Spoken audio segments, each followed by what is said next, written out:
अगर हम बात करें बजट की तो बजट में दो कंपोनेंट होते हैं, एक होता है रेवेन्यू बजट, दूसरा होता है कैपिटल बजट। सो फर्दर जो रेवेन्यू बजट होता है इसमें भी दो पार्ट होते हैं, रेवेन्यू रिसिप्ट एंड दूसरा है रेवेन्यू एक्सपेंडिचर। अगर हम बात करें रेवेन्यू रिसिप्ट क्या होता है, सो रेवेन्यू रिसिप्ट ऐसी इनकम है गवर्नमेंट की जो उसको डेली बेस पे या जो रीअकरिंग हो, यानी कि जो गवर्नमेंट के पास फ्रीक्वेंटली हो, जल्दी जल्दी आती हो, ऐसी इनकम जो होती है दैट इज रेवेन्यू रिसिप्ट होता है। रेवेन्यू रिसिप्ट के भी टू टाइप होते हैं, टैक्स और नॉन टैक्स। तो टैक्स में जैसे इनकम टैक्स हो गया, जीएसटी हो गया और कस्टम ड्यूटी हो गया। नॉन टैक्स रेवेन्यू में जैसे फीस, फाइन्स एंड डिविडेंड्स जो है वो नॉन टैक्स रेवेन्यू का पार्ट है। ऐसे ही रेवेन्यू एक्सपेंडिचर क्या होता है, जो गवर्नमेंट को फ्रिक्वेंटली खर्च करने पड़ता है। सपोज आप मंथली लगा सकते हो, ईयरली लगा सकते हो, 6 मंथली, जो ऐसा खर्चा जो गवर्नमेंट को रीअकरिंग जो है करना पड़ता है, जैसे कि सैलरी एवरी मंथ पे करनी पड़ती है गवर्नमेंट एम्प्लॉयज़ की, पेंशन एवरी मंथ पे करना पड़ता है, सब्सिडी हो गया, इंटरेस्ट पेमेंट्स हो गया, तो ऐसा जो खर्चा होता है दैट इज रेवेन्यू एक्सपेंडिचर होता है।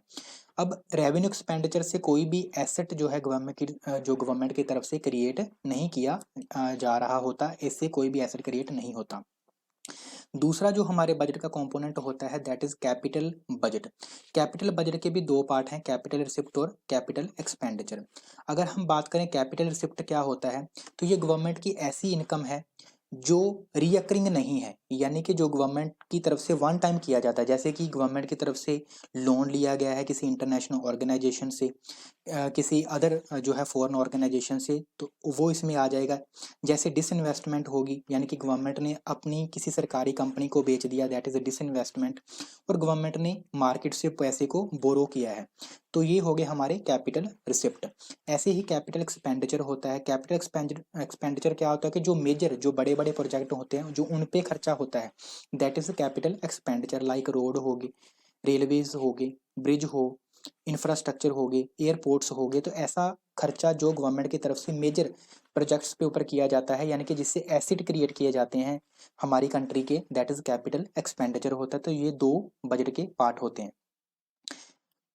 अगर हम बात करें इस ईयर 2026 के बजट की, तो इसमें हमारा जो फिजिकल डेफिसिट है वो कितना बताया गया है, 4.3% ऑफ द जीडीपी इसको बताया गया है। अभी फिजिकल डेफिसिट होता क्या है, तो इसमें हम जो है मेजर डेफिनेशंस जो हमारे बजट डॉक्यूमेंट में देखने को मिलेंगी उसको हम डिस्कस करेंगे। जैसे कि फिजिकल डेफिसिट क्या होता है कि जब गवर्नमेंट की जो स्पेंडिंग है, यानी कि गवर्नमेंट का जो एक्सपेंडिचर है वो ज़्यादा हो गवर्नमेंट की रेवेन्यू यानी कि इनकम से, तो उस समय बजट को फिजिकल डेफिसिट में बोला जाता है।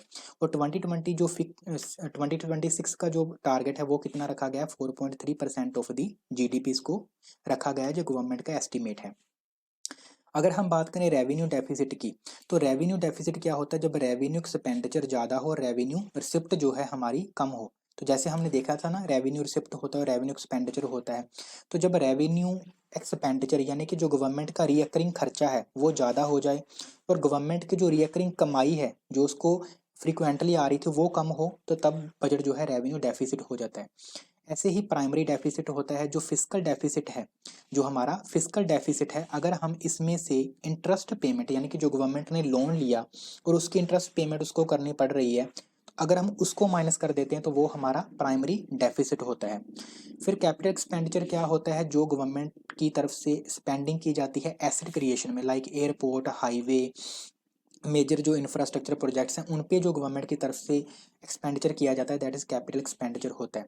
सब्सिडी क्या होती है, जो गवर्नमेंट की तरफ से किसी भी मैन्युफैक्चरिंग यूनिट को, किसी जो हम बोल सकते हैं कि किसी उद्योग को जो सब्सिडी दी जा रही है उसकी रिड्यूस को कॉस्ट करने, उसकी कॉस्ट को रिड्यूस करने के लिए दैट इज सब्सिडी।